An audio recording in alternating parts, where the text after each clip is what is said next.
여러분 안녕하세요. 삼손 박사의 삼손 이야기 오늘 9번째 시간 시작하겠습니다. 수필가 김소은 씨의 가난한 날의 행복이라고 하는 수필이 있습니다. 이 수필은 가난한 젊은 부부의 감동적인 사랑 이야기를 표현했습니다. 실직 상태에 있는 남편을 대신해서 아내가 출근을 하는데 남편은 아내를 위해서 아침밥을 준비하지 못했습니다. 남편은 출근하는 아내에게 어떻게든 점심은 차려놓을 터이니 오전에는 허기를 참고 점심시간에는 꼭 집에 와서 밥을 먹으라고 당부했습니다. 남편은 쌀 한 움큼을 어떻게든 구하여 밥은 지었지만 너무나 가난해서 제대로 된 반찬을 준비하지 못했고 간장 한 종지를 밥상 위에 달랑 올려놓고는 그 미안한 마음에 왕후의 밥 거린의 찬이라는 쪽지를 밥상에 함께 올려놓았습니다. 점심 무렵 집으로 와 신문지로 덮어놓은 상 앞에 앉아 이 쪽지를 본 아내는 가슴으로부터 눈물을 펑펑 쏟았습니다. 절절한 남편의 사랑에 감동했고 진짜 왕후보다 더 큰 행복을 느꼈습니다. 이 수필은 인간의 행복이라는 것은 많은 것을 소유했느냐의 여부가 아니라 얼마나 가까운 사람에게 배려하고 사랑하느냐에 달려있다는 것을 전달합니다. 그런데 오늘날 우리 신자들은 하나님께 왕후와 같은 대접을 받고 있지만 그렇게 행복해하지 않습니다. 그 이유가 무엇일까요? 신자가 하나님의 주권적 통치에 복종하지 않기 때문에 하나님께 받은 많은 은사를 잘못 사용합니다. 그래서 행복하지 않습니다. 오늘 사사기 15장 말씀은 하나님께서 삼손에게 물리적인 힘뿐 아니라 지혜의 능력도 주셨음을 볼 수 있습니다. 그러나 죄악된 인간의 본성에 이끌려 살았던 삼손은 하나님께서 주신 지혜의 은사를 사적 복수에 잘못 사용했습니다. 오늘 사사기 15장 1절에서 5절 말씀은 블레셋 사람에게 아내를 빼앗긴 삼손이 여우 300마리를 잡아 꼬리에 꼬리를 묶고 횃불을 달아 블레셋 곡식과 포도원 그리고 감람나무들을 초토화합니다. 정말 보통 사람은 생각해낼 수 없는 기발한 아이디어였습니다. 이처럼 삼손은 하나님께서 주신 지혜의 은사를 철저하게 자신의 복수를 위해서 사용하고 말았습니다. 삼손의 복수는 블레셋 사람들의 복수를 불러왔습니다. 삼손과 블레셋 사람들의 강대강 대치가 계속된 것입니다. 삼손의 복수 때문에 블레셋 사람들이 삼손의 아내와 장인을 불살라 죽였습니다. 그랬더니 이번에는 삼손이 다시 한번 블레셋 사람들을 처절하게 응징하는 장면이 사사기 15장 7절에서 8절에 나옵니다. 삼손은 하나님께서 주신 은사로 복수에 큰 성공을 거둔 후에도 여전히 죄악된 인간의 본성을 따라 살았습니다. 사사기 15장 14절에서 17절에 보면 삼손은 레히에서 새 나귀 턱뼈를 가지고 블레셋 사람들을 마주 대합니다. 나귀의 이 새 턱뼈는 틀림없이 피가 뚝뚝 떨어지고 있었을 것입니다. 삼손이 피가 뚝뚝 떨어지는 새 나귀 턱뼈를 드는 것은 나실인의 규범을 어기는 것이었습니다. 그러나 그동안 나실인 규례를 밥 먹듯이 어겼던 이 삼손이었기에 이번에도 그는 아무 거리낌이 없었습니다. 결국 삼손은 나귀 턱뼈 하나로 블레셋 사람 1,000명을 죽이는 엄청난 성과를 거뒀습니다. 전쟁 무기라고도 할 수 없는 나귀 턱뼈 하나로 칼과 창으로 무장한 블레셋 군대 1,000명을 죽였다는 것이 말이 됩니까? 그래서 삼손은 이 말도 안 되는 일이 어떻게 일어날 수 있었는가에 관한 답을 하나님에게서 찾는 것이 아니라 자신에게서 찾았습니다. 삼손은 자기가 이 엄청난 결과를 가져왔다고 자화자찬에 빠졌습니다. 그래서 16절 삼손이 계속해서 강조하고 있는 것은 내가입니다.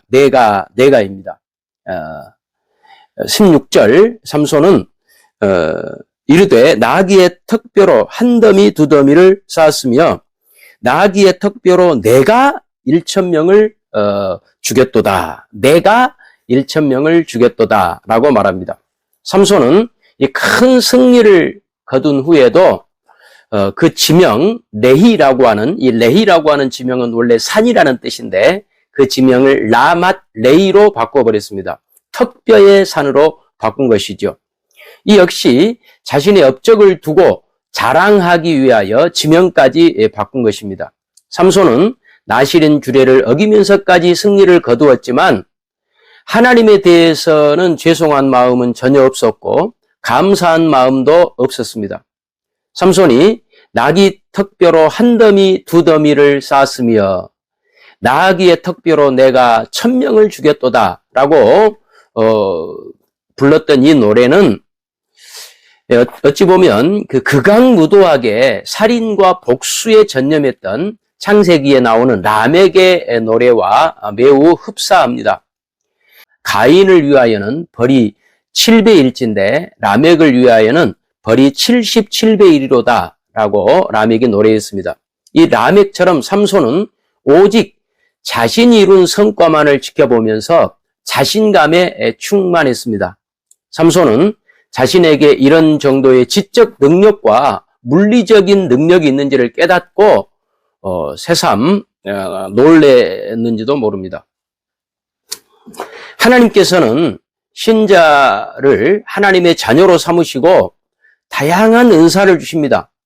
하나님께서 신자에게 은사를 주시는 목적은 하나님의 주권적 통치에 복종하여 그 은사로 공동체를 섬기라는 것입니다. 에베소서 4장 11절 12절에 보면 그가 어떤 사람은 사도로, 어떤 사람은 선지자로, 어떤 사람은 복음 전하는 자로, 어떤 사람은 목사와 교사로 삼으셨으니 이는 성도를 온전하게 하여 봉사의 일을 하게 하며 그리스도의 몸을 세우려 하심이라 라고 말씀합니다. 그러나 신자가 하나님의 주권적 통치에 복종하지 않으면 하나님의 이 뜻을 어기고 육신의 생각을 따라 헛되이 과장하고 머리 대신 예수 그리스도를 붙들지 않는 결과를 가져옵니다. 골로새서 2장 19절에서 말씀한 대로입니다. 그래서 하나님의 뜻과는 너무나 거리가 멀어진 길을 가고 맙니다. 사실 삼손처럼 복수가 인생의 목표인 것처럼 사는 사람은 그리 많지는 않습니다. 그러나 다른 사람과 지나친 경쟁심을 가지고 사는 사람들은 많습니다. 어떤 신자는 중고등학교 혹은 초등학교 동창회만 나갔다 오면 시험이 든다고 합니다. 하나님, 예수 믿는 저는 이렇게 성공하지 못했는데 예수 안 믿는 저 친구들은 왜 저렇게 다 성공해서 저보다 훨씬 부자로 살아가게 하십니까? 하는 불평입니다. 그런데 신자가 꼭 불신자와만 비교하는 것 같지는 않습니다. 교회 안에서도 믿음의 형제들과 세속적으로 비교하고 경쟁합니다. 그래서 다른 신자의 은혜로운 간증을 들으면 은혜를 받기도 하지만 때로는 마음속에 불평이 생깁니다. 왜 하나님, 나에게는 그렇게 인색하십니까? 나에게만 인색하십니까?